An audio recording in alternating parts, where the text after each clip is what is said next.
2 à 3 fois par semaine, de mai à octobre, Christophe Berthaud emmène des touristes à la découverte de la mer et de ses métiers. Au programme de la promenade, la culture des moules, des huîtres ou encore de la pêche à la pibale.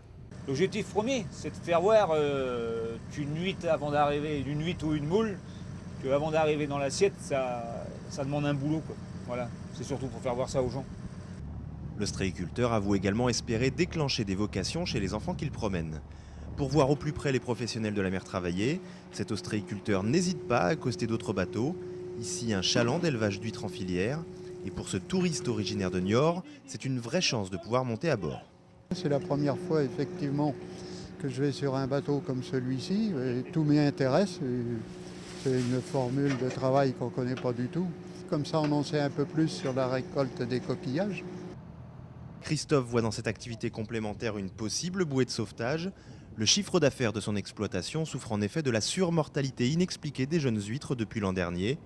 Pour pouvoir accueillir jusqu'à 10 personnes en toute sécurité, tout en continuant à pêcher, il a dû adapter son bateau.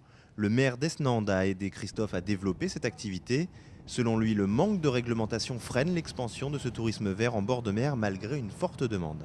Beaucoup de difficultés dans la mesure où on ne marche pas sur des sentiers déjà battus, donc il faut tout inventer. La logique notamment d'accueillir des passagers sur des bateaux professionnels. Aujourd'hui, la réglementation ne le permettait pas. Il a fallu obtenir des dérogations, donc c'est ce qui est en cours d'élaboration. Le pescatourisme se développe donc pour l'instant de façon un peu expérimentale en France, comme ici en Charente-Maritime ou encore dans le Var. Une réglementation propre à cette activité pourrait voir le jour dès cet automne.